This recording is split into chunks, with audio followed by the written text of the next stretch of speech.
Late-night drives always brought me a strange sense of peace. The steady hum of the engine, the endless stretch of highway, and the isolation of the open road made it easy to think. But one night in September 2022, I learned that some roads hold secrets, and some silences are best left undisturbed.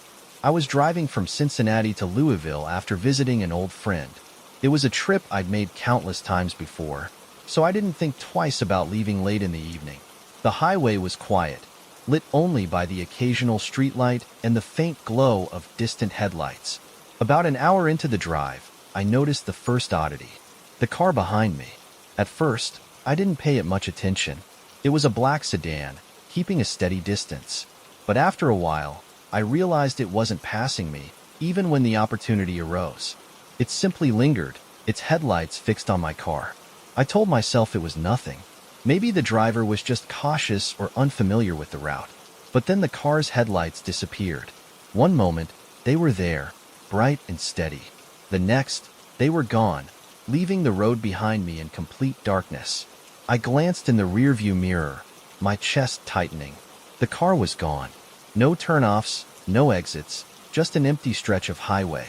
Shaking my head, I tried to convince myself I'd imagined it, but a chill crept up my spine, and I couldn't shake the feeling that I wasn't alone. 20 minutes later, the headlights reappeared. This time, they were closer, brighter, almost blinding. The car was tailgating me now, its engine growling as it matched my speed. I could barely make out the figure behind the wheel, their face obscured by shadows. I sped up, hoping to put some distance between us. But no matter how fast I went, the car stayed with me. My heart raced as I approached a rest stop. The small lot was empty, its fluorescent lights flickering weakly. I pulled in, hoping the car would pass me by. But it didn't. It followed me into the lot, pulling into a space just a few feet away. I sat there, gripping the wheel, unsure of what to do. The driver's door opened, and a figure stepped out. It was a man, tall, thin, and dressed in black. His face was pale, almost ghostly, and his eyes were fixed on me as he began to approach. I rolled down the window just enough to speak. "Can I help you?" I called, my voice trembling. He didn't respond. The man stopped a few feet from my car, his head tilted as if studying me. "Your tail light is out," he said finally, his voice low and flat. I frowned, glancing in the rearview mirror. Both taillights were perfectly fine. "Thanks, but I think they're working," I said, forcing a smile. The man's expression didn't change. He stood there for a moment longer before turning and walking back to his car. I waited until he drove off before pulling out of the lot, my hands trembling on the wheel. I thought I was safe, but a few miles down the road, the headlights reappeared. This time, they were erratic, weaving back and forth as the car closed in. I hit the gas, my pulse pounding as the speedometer climbed. The car followed, its headlights flashing wildly. Then, just as suddenly as it had appeared, it veered off the road and disappeared into the trees. I kept driving, my heart racing, my mind replaying the strange encounter. But the road ahead held more surprises. About 10 miles later, I saw something on the side of the road. At first, I thought it was debris, maybe a fallen branch or a piece of tire. But as I got closer, I realized it was the same black sedan. It was parked on the shoulder, its driver's door hanging open. The engine was off, and the car was dark. My stomach twisted as I passed, my eyes darting to the rearview mirror. The man was standing in the middle of the road, his face turned toward my car. I didn't stop. I didn't even slow down. But as I looked back, I realized he wasn't alone. Figures emerged from the shadows, their shapes distorted by the fog that had begun to settle over the highway. They stood silently, their heads tilted, their eyes glowing faintly in the darkness. I floored the gas, the car's engine roaring as I sped down the road. The fog grew thicker, swallowing the road in a dense, gray haze. My headlights barely cut through it, and every shadow seemed to shift and move. Then, the car sputtered. The engine stuttered and died, leaving me stranded in the middle of the highway. Panic set in as I fumbled with the keys, trying to restart the car. That's when I heard it. Footsteps. They were slow and deliberate, echoing in the stillness. I turned, my breath catching in my throat. The man was there, standing just outside the driver's side window. He leaned down, his pale face inches from the glass. "You shouldn't have stopped," he whispered, his voice barely audible. The headlights flickered, and for a moment, I thought I saw more figures moving in the fog. Then, the engine roared to life. I didn't wait. I drove for hours, the fog eventually giving way to the faint glow of dawn. When I finally reached my destination, I parked in my friend's driveway and collapsed against the steering wheel, my hands still trembling. To this day, I don't know what I encountered on that highway, but every time I drive at night, I make sure to keep moving, no matter what I see. Highways at night have a way of making the world feel infinite and isolated. The long stretches of road, the darkness pressing in from all sides, and the absence of other cars can make you feel like the last person on Earth.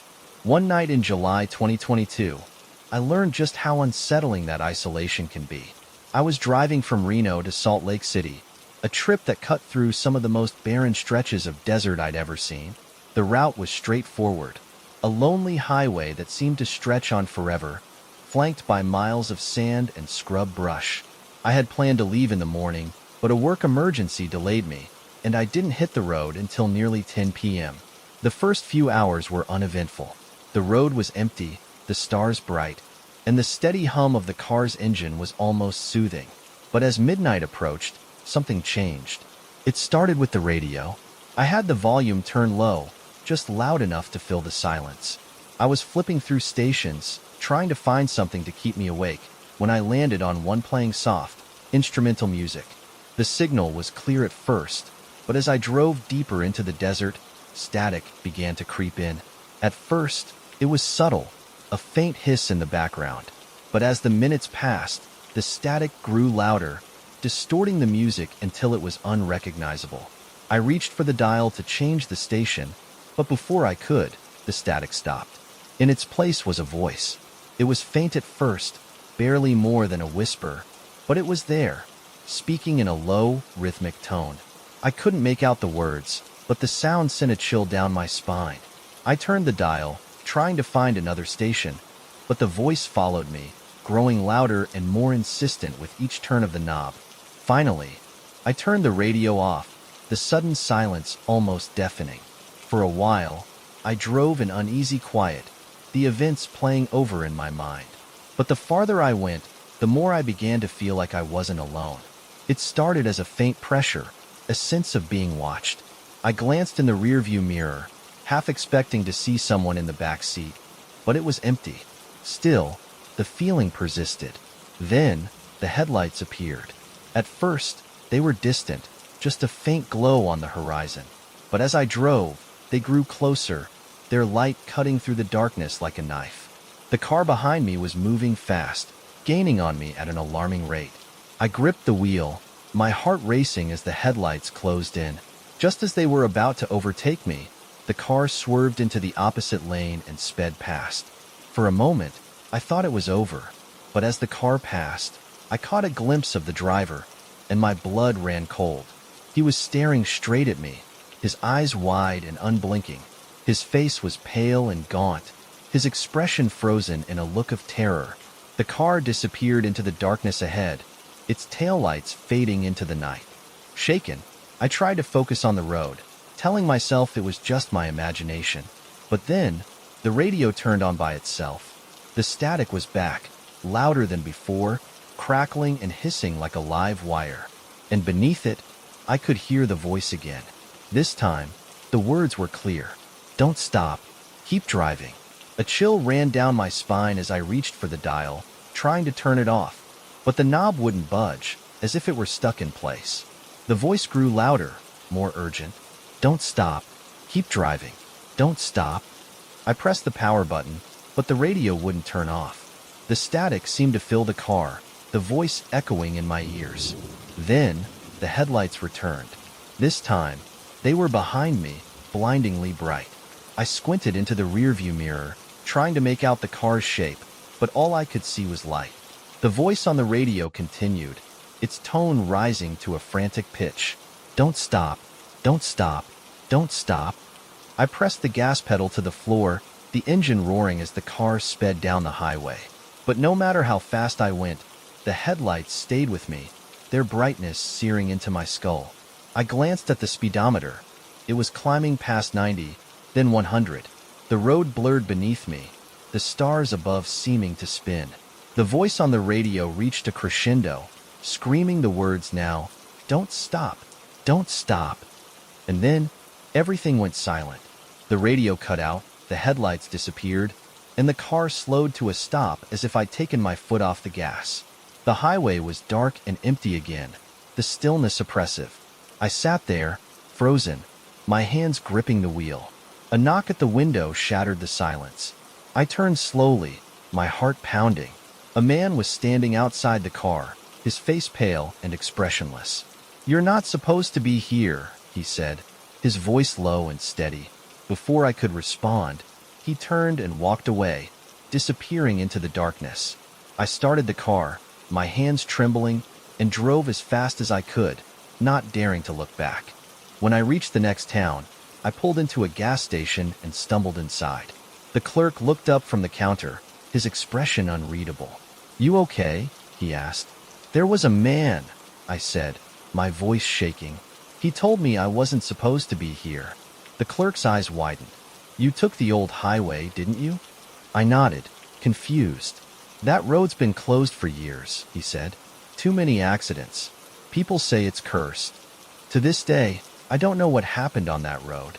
But every time I hear static on the radio, I can't help but wonder if it's trying to tell me something. Something I'm not ready to hear." I've always been drawn to long night drives. The solitude, the quiet, and the endless stretch of highway feel oddly comforting. But one drive through a desolate stretch of Arizona highway in the summer of 2022 shattered that comfort forever. I was heading to Tucson from Flagstaff, taking a route that cut through miles of empty desert. It was late, past midnight, and the road was eerily quiet, the only sound coming from the tires humming on the asphalt. The desert stretched out on either side of me, endless and dark, the occasional cactus or scrub bush illuminated by my headlights. I was making good time, the GPS estimating I'd reach Tucson by 3 a.m. But as the hours passed, the sense of calm I usually felt began to waver. It started with the lights. At first, I thought they were stars, faint pinpricks of light on the horizon. But as I kept driving, they grew brighter, more defined, until I realized they weren't in the sky at all. They were hovering just above the ground. I slowed down, squinting into the distance. The lights were pale and circular, moving slowly in an erratic pattern. They didn't look like headlights or streetlights, and there were no buildings or intersections nearby. As I got closer, the lights suddenly stopped moving. They hovered in place for a moment before disappearing, leaving the desert in darkness once again. I told myself it was just a trick of the eyes, maybe a reflection or some kind of atmospheric phenomenon, but the uneasy feeling in my chest wouldn't go away. About 20 minutes later, the lights returned. This time, they were behind me. In the rearview mirror, I saw two faint orbs glowing in the distance, following my car. They were too far apart to be headlights, and their movements were slow and deliberate, as if they were watching me. My grip on the wheel tightened as I pressed the gas, the car speeding up. But no matter how fast I went, the lights stayed with me, always the same distance behind. Then, the radio cut out. The music I'd been listening to faded into static, the faint crackling filling the silence. I reached for the dial, trying to find a new station, but all I could hear was the same relentless static. Suddenly, a voice broke through. It was faint, barely a whisper, but it was there, speaking in a language I didn't recognize. A chill ran down my spine as I turned the radio off, the static lingering in my ears like an echo. I glanced in the rearview mirror again. The lights were closer now, their pale glow illuminating the empty road behind me. Panic set in as I floored the gas, the speedometer climbing higher and higher. The lights followed, their movements fluid and unnatural, weaving back and forth as if taunting me. Then, they disappeared. The sudden darkness was disorienting, and I struggled to keep my focus on the road. My heart was racing, my hands slick with sweat as I gripped the wheel. That's when I saw the figure. It was standing in the middle of the road, directly in my path. I slammed on the brakes, the tires screeching as the car skidded to a stop. The figure didn't move. It was tall and thin, its body shrouded in shadows. Its face was pale and featureless, almost like a mannequin. For a moment, we just stared at each other, the car's headlights casting an eerie glow on its form. Then, it raised its arm and pointed to the side of the road. I followed its gesture, my eyes darting to the desert beyond the highway. The lights were back, hovering in the distance, their glow pulsating like a heartbeat. When I looked back at the figure, it was gone. I didn't wait to see what would happen next. Throwing the car into reverse, I turned around and sped back the way I came, my pulse pounding in my ears. The lights followed me, weaving through the desert like they were alive. No matter how fast I drove, they stayed with me, their pale glow reflecting in the rearview mirror. After what felt like an eternity, I saw the faint glow of a gas station in the distance. I pulled into the lot, the car screeching to a halt as I jumped out and ran inside. The clerk looked up from his magazine, startled by my disheveled appearance. "You okay?" he asked, his voice tinged with concern. "There's something on the road," I stammered. "Lights. They're following me." The clerk's expression darkened. "You saw the lights?" he asked, his tone serious. I nodded, my hands trembling. "They've been spotted on this highway for years," he said. "No one knows what they are. Some people say they're spirits. Others think they're something else." He trailed off, his eyes drifting to the window. I turned, following his gaze. The lights were there, hovering at the edge of the lot, their glow faint but unmistakable. The clerk grabbed my arm, pulling me away from the window. "Don't go back out there," he said. "Wait until dawn." I spent the rest of the night in the gas station, the lights never straying far from the lot. When the first rays of sunlight broke over the horizon, they disappeared, fading into the desert as if they'd never been there. I drove the rest of the way to Tucson in the daylight, my hands still shaking on the wheel. To this day, I don't know what those lights were or what they wanted, but I've never driven that highway at night again.